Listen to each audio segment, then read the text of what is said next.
예, 비가 많이 왔죠. 오실 때도 비가 많이 왔는지 모르겠는데 비가 많이 와서 성탄절 기분이 안 난다고 그랬어요. 예. 사실 눈하고는 크리스마스하고는 전혀 상관이 없죠. 전혀 상관이 없는데도 눈이 와야 크리스마스 분위기가 나고 그런 것 같아요. 지난 한 주간 동안에 우리가 말씀 묵상을 했어야 한 책은 다니엘이었습니다. 다니엘 묵상 열심히 하셨지요? 조금 아닌 분위기 같은데요. 그래서 오늘은 다니엘 설교를 하게 되고요. 또 다니엘서라고 하는 책 전체에 대한 조금 개괄적인 내용들을 말씀드리려고 합니다. 찬송가에 보면 찬송가 234장에 나의 사랑하는 책 있죠. 나의 사랑하는 책, 비록 헤어졌으나 어머니의 무릎 위에 앉아서. 2절은 어떻게 되죠? 옛날 용맹스럽던 다니엘의 경험과 유대 임금 다윗 왕의 역사와. 이 찬송 가운데, 나의 사랑하는 책 찬송 가운데 2절에 다니엘이 나오고 있어요. 옛날 용맹스럽던 다니엘의 경험. 어떤 경험일까요? 다니엘의 무엇이 그렇게 용맹스러웠나요? 주일학교, 교회학교 때부터 열심히 교회 나오시고 신앙생활 하신 분들은 잘 아시죠? 다윗 왕의 역사만큼이나 우리가 기억하고 있는 다니엘의 이야기는 어떤 이야기인가요? 사자굴에, 다니엘이 사자굴에 던져졌던 그런 일들이 있었습니다. 다니엘이 굉장히 오랜 동안 그 고위 공직자였습니다. 우리가 다니엘을 선지자라고 말합니다마는 다니엘은 아주 고위 공직자로서 있었고요. 그것도 무려 바벨론 제국만이 아니라 페르시아, 바사 제국에 이르기까지 두 제국에서 높은 지위에 있었던, 마치 요셉처럼 높은 고위 공직자로서 정치가였고 또 행정가였다, 이렇게 얘기를 해볼 수가 있겠는데요. 그렇게 높은 지위에 오르다 보니까 시기를 받게 되었죠. 그래서 어떻게 하면 다니엘을 좀 끌어내려 볼까 주변에서 사람들이 살폈습니다. 그러다가 발견해낸 것이 없었어요. 털어서 먼지 나지 않는 사람 있나요? 있습니다. 다니엘입니다.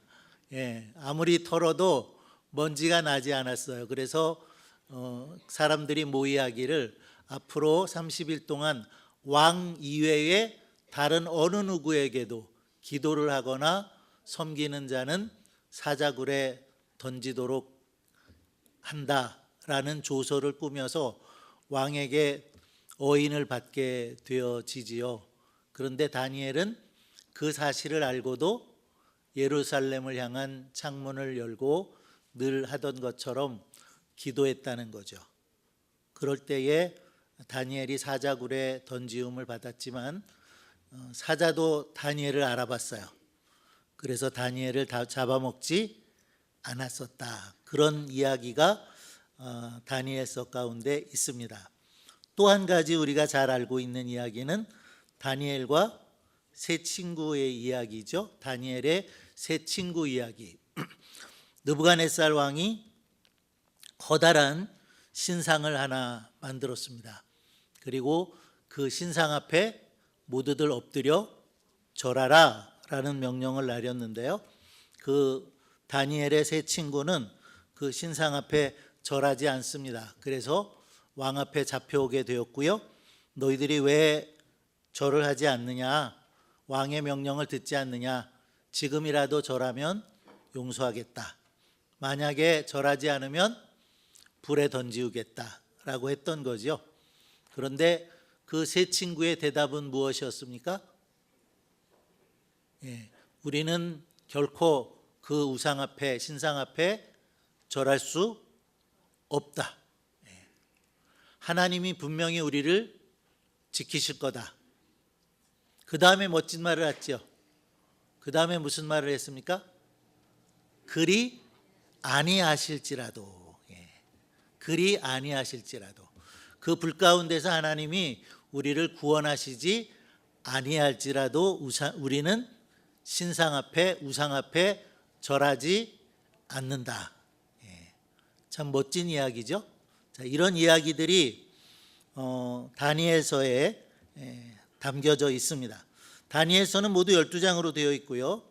절반의 6장에는 사건 중심으로 기록되어져 있고 나머지 6장은 묵시라고 하는 내용들이 담겨져 있어서 우리가 요한계시록을 읽을 때나 혹은 에스겔서를 함께 읽으면 훨씬 더 이해하기 쉬운 그런 마지막 때에 이루어질 일들에 대해서 말씀하고 있는 것을 볼 수가 있습니다.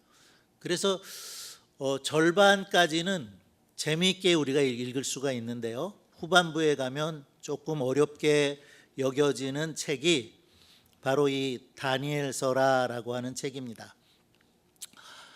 다니엘은 물론 다니엘에 의해서 쓰여졌습니다. 그래서 읽다 보시다 보면 다니엘이 이렇게 쓰지요. 나 다니엘은 이라고 자기를 1인칭으로 이렇게 기록하고 있는 그런 내용들도 우리가 볼 수가 있는데 왜 다니엘이 이 다니엘서를 기록했을까 하는 것들을 조금 생각해 보겠습니다.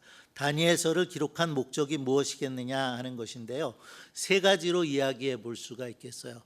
다니엘서를 기록한 이유는 첫째는 하나님의 영광을 이방 바벨론에도 선포하기 위함이었다 그랬어요. 자, 이방 사람들은 다 자기들이 섬기는 신들이 있었습니다. 그럼에도 불구하고 하나님께서 바벨론에 그리고 바사라고 하는 그 제국들에게 하나님의 영광을 선포하기 위해서 다니엘서를 기록하게 하셨다라고 하는 사실인데요.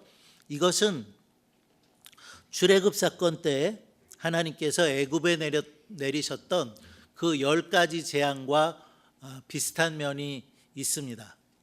하나님께서 모세를 보내시고 이스라엘 백성들을 애굽에서 건져내시는데 한 번에 건져내실 수 있었을까요? 없었을까요? 하나님은 전능하신 하나님이시고 못하실 일이 없으신 하나님이신데 왜 이스라엘 백성들을 애굽에서 건져내시는데 10가지의 재앙을 내리셨고 10번의 모세와 바로가 밀고 당기는 협상을 하게 하셨는가? 이유가 뭡니까?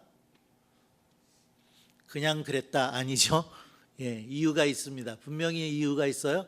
10번씩이나 나일강을 피로 물들게 하고 마지막에는 모든 가정의 장자를 죽이는 재앙을 내리셨는데 그것은 하나님의 능력이 부족해서 밀고 당기는 그런 협상을 했던 것이 아니라 하나님이 누구신가 하는 것을 알려주시는 거였죠. 사실 이스라엘 백성들을 이끌어내야 했던 다니엘조차도 하나님이 누구신지 잘 몰랐어요. 그리고 그런 이유 때문에 내가 가서 하나님을 누구시라고 말할까요? 라고 질문했던 그런 내용들을 우리가 보게 되죠. 하나님이 그때 나는 스스로 있는 자다 이렇게 말씀을 해 주셨는데요. 하나님께서 이스라엘 백성 이미 아브라함을 통해서 애굽에 종살이하고 있던 그들을 430년 만에 구원하시겠다라고 하는 하나님의 계획이 있었습니다. 그 계획을 이루시는 가운데 하나님이 어떤 분이신지 누구이신지 알리는 그 일을 위해서 10가지 재앙을 내리셨다라는 거죠. 그 재앙을 통해서 이스라엘 백성들도 하나님이 이런 능력을 가지고 계신 분이구나 라는 것을 알게 되었을 것이고요. 이방 사람들도 애굽 사람들도 알게 되었다는 거죠. 마찬가지로 하나님께서 다니엘을 통해서 여러 사건들을 보여주셨던 것은 하나님의 영광을 바벨론 땅에 그리고 바사 제국에 있는 사람들에게 선포하기 위한 그 첫 번째 이유가 있었다라고 하는 것입니다. 두 번째 이유는 무엇이냐면 이미 여러 차례 말씀드렸죠. 이스라엘이 망했고 유다가 또 망합니다. 망하면서 포로로 잡혀가게 되고 이스라엘 백성들은 흩어지게 되는데 몇 차례에 걸쳐서 포로로 잡혀갔어요? 한 차례, 두 차례, 세 차례에 걸쳐서 포로로 잡혀갔죠. 예. 그 포로로 잡혀가는 가운데 제일 먼저 잡혀간 사람이 바로 다니엘과 그 친구들입니다. 그들을 먼저 포로로 잡혀가게 했고 하나님은 그들이 궁궐에서 교육을 받아서 큰 일을 해나는 자리에 앉히게 했다라는 내용들을 오늘 말씀 속에서 우리가 읽을 수 있었죠. 제일 먼저 포로되어 갔고요. 그리고 그 다음에 또 포로되어서 오게 되고 또 마지막 586년에 예루살렘이 멸망된 후에 많은 사람들이 포로되어 잡혀옵니다. 그들을 위해서 하나님께서는 다니엘을 먼저 바벨론에 포로되게 하셨다라는 거예요. 마치 조금 전에 말씀드렸던 출애굽 사건이 일어나기 위해서도 이배굽 사건이 있어야 됐던 거죠. 애굽에 들어가야 애굽에서 나오는 거 아니겠습니까? 애굽에 제일 먼저 들어갔던 사람이 누구예요? 요셉입니다. 하나님이 요셉을 보내시죠. 물론 요셉은 형님들이 요셉을 시기해서 요셉을 노예로 팔았어요. 그래서 애굽의 노예 생활을 하다가 애굽의 총리가 된 사람이 바로 요셉인데 나중에 요셉이 형들에게 그렇게 말하죠. 형님들 걱정하지 마세요. 나를 이 애굽의 노예로 팔았다고 걱정하지 마세요. 형님들이 한 것이 아니라 하나님이 나를 앞서 보내셨습니다. 그렇죠. 마치 그런 의미가 있다라는 거예요. 다니엘이 1차 포로되어 왔던 것 그리고 그래서 다니엘을 통해서 일어난 이 일들을 우리가 보게 될 때에 마치 요셉을 애굽에 앞서 보내셨던 것처럼 다니엘을 앞서 보내셔서 포로들에게 위로가 되게 했고 또 포로되어 오는 그 백성들을 대비하는 그런 하나님의 배려가 있었다라는 겁니다. 그리고 마지막으로 한 가지는 그 묵시문학의 장르들을 통해서 하나님의 목적이 이루어지게 되는데 메시아를 대망하라 하는 말씀을 주시기 위해서 다니엘서를 썼다라는 겁니다. 이런 목적에서 다니엘서가 쓰여졌어요. 재미없으시죠? 지금 시간이 얼마 있지 않아서 바로 오늘 내용에 들어가겠습니다. 오늘 읽어주신 내용 1장을 사실은 전체를 다 읽었어야 하는 내용이었고요. 아마도 이 내용도 잘 알고 계시는 분들도 계실 것이고 또 잘 모르는 분들도 계실 터인데 자세하게 설명은 할 수는 없을 것 같습니다. 어쨌든 유다가 멸망당하기 전에 다니엘과 그 친구들이 바벨론의 포로로 끌려갔어요. 그리고 바벨론의 식민 정치는 그 키워드가 교육입니다. 교육. 그래서 모든 사람을 끌어간 것이 아니죠. 모든 사람을 잡아간 게 아니에요. 우리가 읽지 않았습니다마는 1장 앞부분에 보면 누구를 잡아갔다고 말씀하고 있어요? 왕족과 귀족 중에 아주 뛰어난 사람들을 잡아갔다라고 말씀을 하고 있습니다. 쫓겨간 그곳에서 너희가 다시 하나님께로 돌아와서 하나님의 말씀을 마음을 다하고 뜻을 다하고 온전히 청종하고 따르게 되면 포로에서 돌아오게 하시겠다라고 하는 약속의 말씀이 신명기에 담겨져 있어요. 뿐만 아니라 다니엘은 예레미야하고 거의 같은 시대에 살았고요. 그래서 예레미야가 끊임없이 설교했던 70년 후에는 포로되어 잡혀가지만 70년 후에는 다시 돌아오게 된다는 사실도 알고 있었다는 것을 우리가 볼 수가 있습니다. 어쨌든 포로되어 잡혀와 있지만 마음을 돌이켜서, 그리고 마음을 정해서, 뜻을 정해서 내가 정말 하나님만을 섬기겠다. 우리가 우상을 숭배하고 하나님의 공평과 정의를 이루지 못해서 이렇게 나라가 나누어지고 나라가 망했고 포로되어 잡혀왔는데, 이제는 내가 뜻을 정해서 하나님의 말씀을 지키리라 한 중에 하나가 먹는 것의 문제였다는 거예요. 왕이 정해준 그 음식을 우리는 먹지 않겠다라고 하는 것이 다윗의 뜻이지만, 사실은 따지고 보면 먹는다, 먹지 않는다의 문제가 아니라 무엇의 문제예요?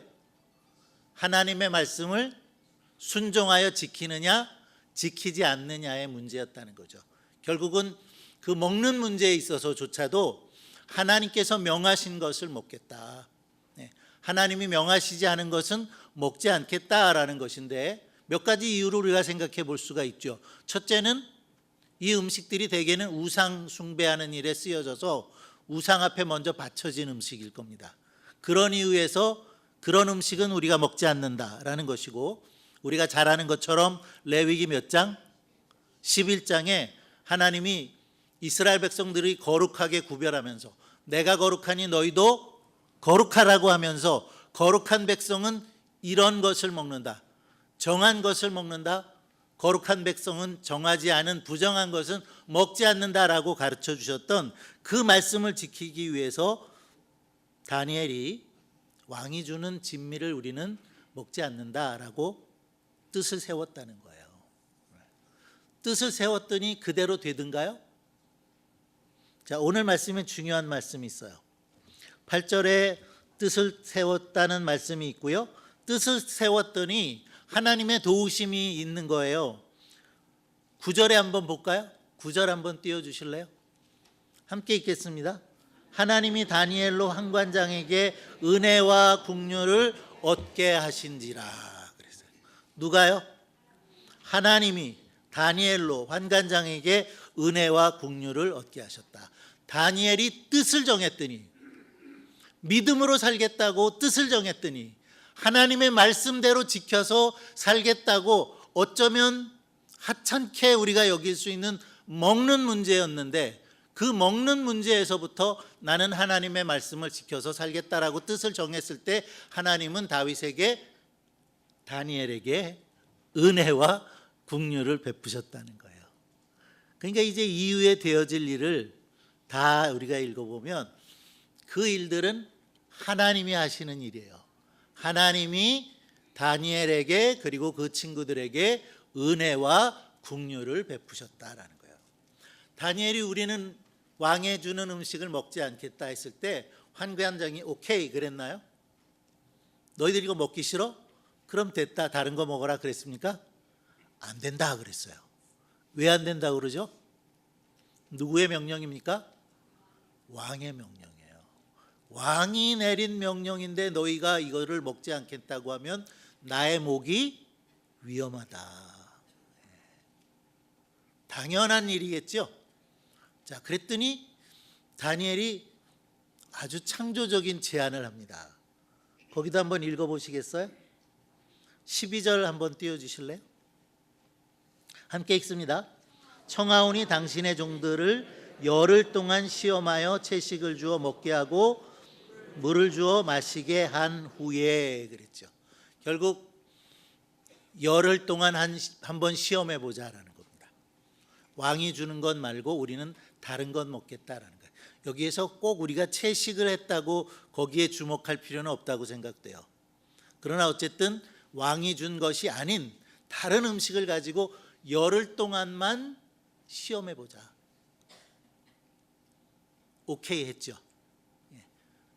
어떻게 오케이 될 수 있었어요? 하나님이 은혜와 긍휼을 베푸셨기 때문이라는 거예요. 어림없는 얘기죠.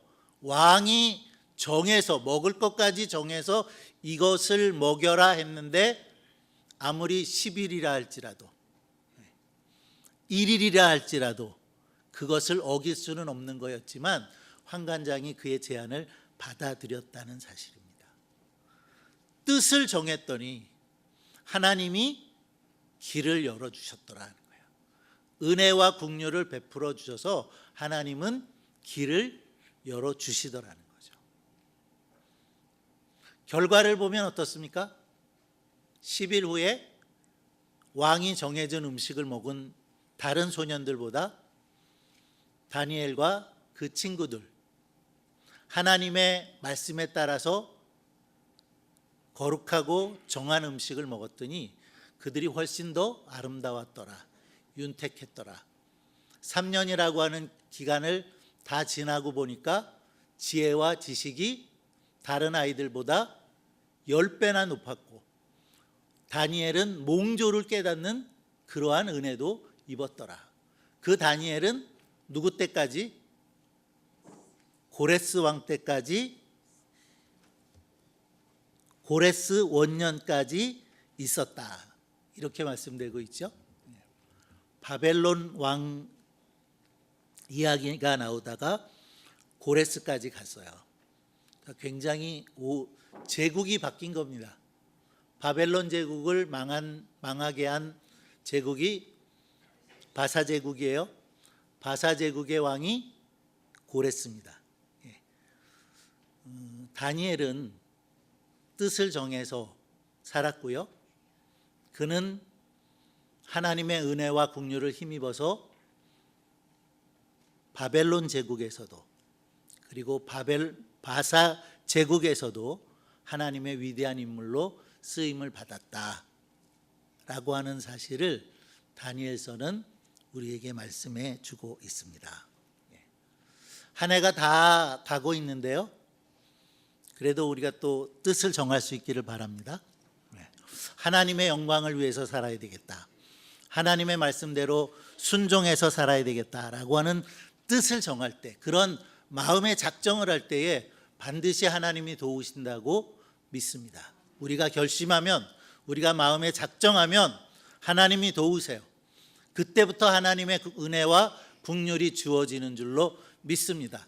무엇을 작정하든지 어떤 일을 계획하든지 그것이 하나님께 영광되도록, 하나님께 기쁨이 되도록 작정하시고 주님의 도우심을 구할 수 있는 우리 모두가 되기를 바랍니다. 기도하겠습니다.